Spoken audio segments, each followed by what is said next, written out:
All right. Well, welcome back to the Wilkes-Barre Connect podcast. I'm your host, Dan Kimbrough. And today I have with us the Director of Economic Development at the Greater Wyoming Valley Chamber of Commerce, Shanie Mohamed. Hello, Shanie.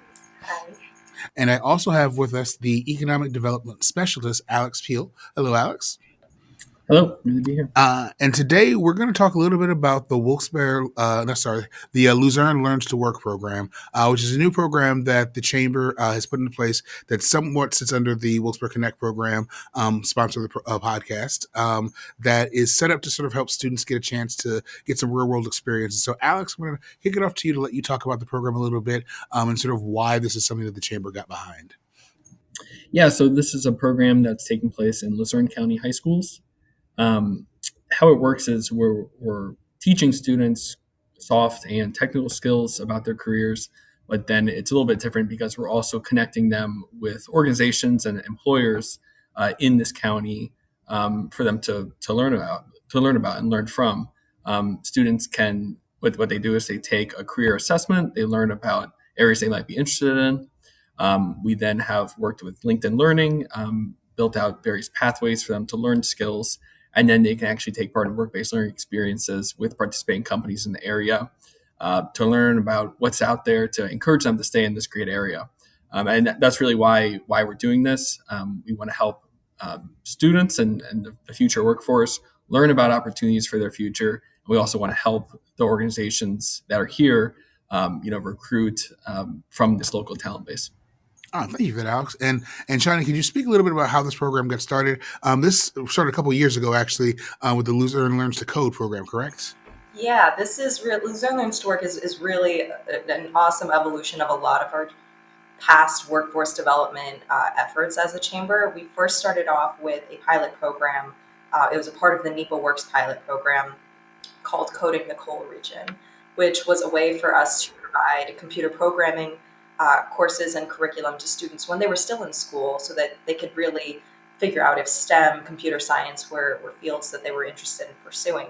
At that time, this was, just around the time of COVID, we had such a high demand for computer programmers locally, and our local institutions weren't necessarily pushing out enough qualified applicants to fill some of that demand. And so our take on it was, well, we're just not exposing them to what STEM and computer science and coding really is. How could they ever pursue a field that they don't know anything about?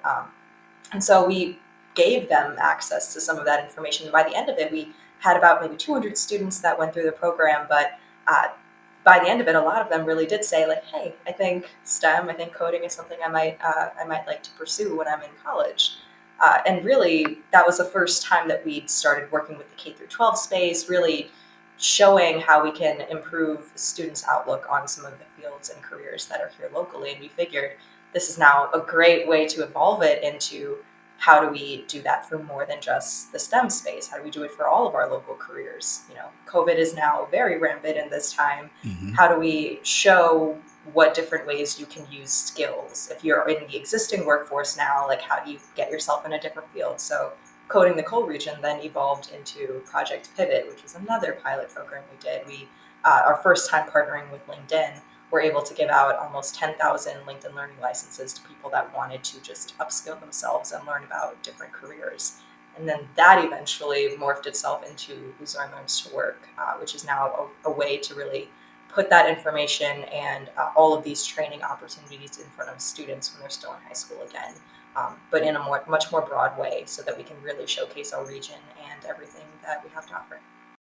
Thank you for that that rundown. And so it sounds like this is a program that is really based on the idea that we have great opportunities that are available for students once they graduate. We just need to make sure that they actually know about these opportunities and have access to those employers. Alex, could you talk a little bit about what it takes for students to get onboarded in this program and what that looks like?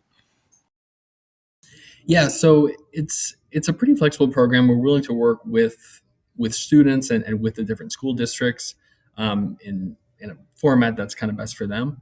But what we've started doing at this moment in time is actually onboarding the program in classrooms, in schools. So we're working with a handful of schools right now where we're actually kind of passing the program off to teachers for them to facilitate it in the classrooms. for the LinkedIn Learning side of things, you have to be 16 years of age, so it's for 11th and 12th grade students. But we're able to provide these licenses for free to these 11th and 12th grade classes. We've been working with the teachers, telling them how to give the career interest assessment, kind of teaching them the next steps for assigning the proper courses in LinkedIn Learning that align with the results of their career assessment. Um, and yeah, it's worked pretty well working with teachers. In addition to that, though, we also have possibilities for students who aren't in a participating classroom or school to sign up independently. So I can work directly with the students and assign them the LinkedIn Learning license, just like the teacher would in a teacher facilitated program, and then they're free to take part in the program independently outside of a classroom setting. So it's really flexible. It's open for any student, 11th and 12th grader, willing to take part. And look, talk about how much this is going to cost. Like, what for the student is the price, cost wise, as far as getting enrolled and doing all this, and then how much time are we taking out of the students' day? Their students already have a lot piled on them. How much is this going to take out of their time to go through this program? Yeah, so it's a 12 hours worth of learning content that we built out in LinkedIn Learning, um, but you don't have to complete that all in a week or two. Mm-hmm. The program is designed for 2 to 3 months. You can complete that 12 hours worth of coursework. It's something that's great for teachers if a student, if they're done with their work for the day and but there's still time left in class. It's a great thing that teachers can tell the students, work on your pathway. But independently as well, outside of school, even if they're in a teacher-led class, students can work on it at night or at home on weekends. Really, whenever a student has time and whenever they looking to complete it, it works for them. And so it sounds like it's a pretty easy lift then if the students have about 2 to 3 months to get 12 hours worth of work done. That seems like a pretty easy thing they can do essentially an hour a week. And so it's not asking a whole lot and they can do it in class and at home. From the business aspect, Shanie, how does this help our local community and the economic development in the area if we have students who at a high school level are sort of getting interest and trained and getting access? What does that do for the region? Yeah, from an economic development perspective, I think as a chamber, we know that the number one struggle that our chamber business members are experiencing is the challenge of workforce and getting a skilled and ready workforce pipeline lined up right for them, especially as the demands of their fields and their industries are changing. We are now 5 years post the time of COVID. The landscape of things is changing a lot now, but the one thing that has really been consistent has been those workforce struggles.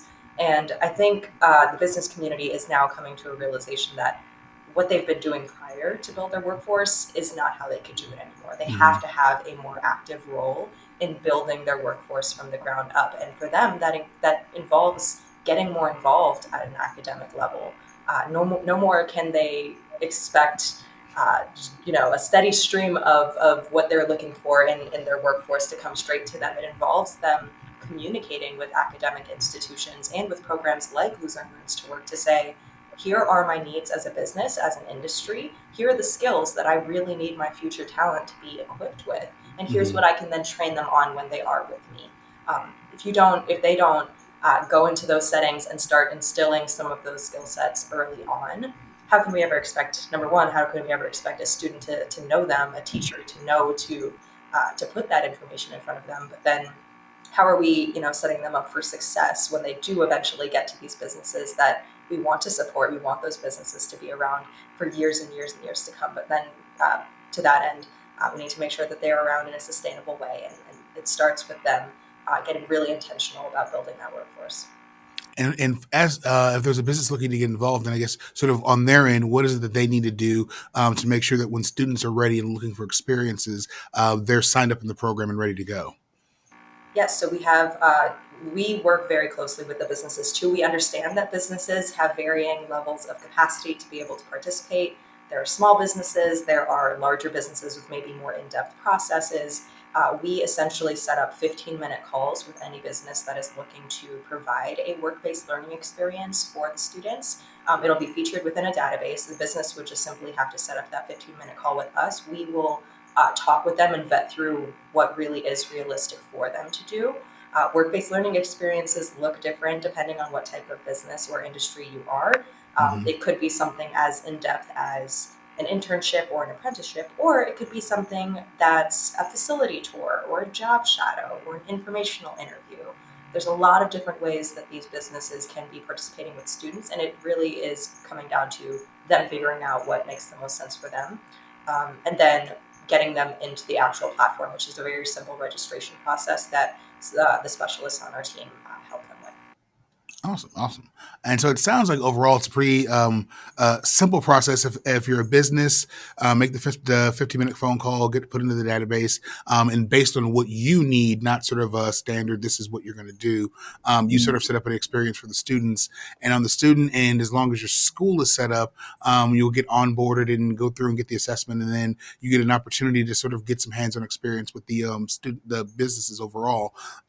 Is this the first year of this program, or has this been done in the past? And sort of what does it look like when it runs successfully? Yeah, so this is actually our second academic year of the program. Last year was our initial pilot, really soft rollout with, I believe, 4 school districts at the time. Now we've are sort of positioned to double that and to do 8 this year. But the first year that we did this was very, number one, a learning experience, obviously getting the program into the school district setting. But it was a great opportunity for us to get all of the information that we wanted into the platform. So the platform, by the way, is LuzerneLearnsToWork.org. Mm-hmm. It's accessible to everybody. It's really meant to be this landing site of resources that students, parents, teachers can go to and see all of the great resources that exist in our community around workforce development and career exploration. So a lot of partner resources are built into there. And we spent a good portion of the pilot year learning what was out there, putting it all in one place. So now it really is a fully comprehensive program and platform that could be used by just about anybody. So a lot of learnings in the first year, as with most pilots, but we're very excited that this year we're able to hit the ground running and that we Mm-hmm. want to see even more usage. We want to give out even more scholarships to the students that are have gone through the program and are now ready to take the next step in their career exploration. And thank you for that. And Alex, I was going to end on with you on that one. Could you talk about, for the student, what is sort of the big get at the end of it? Shani sort of mentioned that scholarship. What does that look like, and how does that process work? Yeah, so for the scholarship portion, any student who's a senior who completes the process, so they complete their 12 hours of coursework in LinkedIn Learning, and they take part in one of these work-based learning experiences. Then on our website, there's a page for the student to go to learn about the scholarship and to actually apply.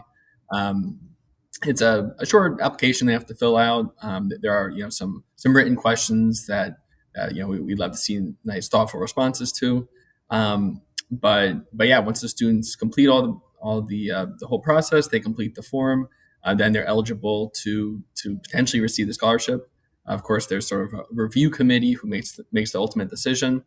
But it's definitely a great opportunity for any student who's interested in higher education.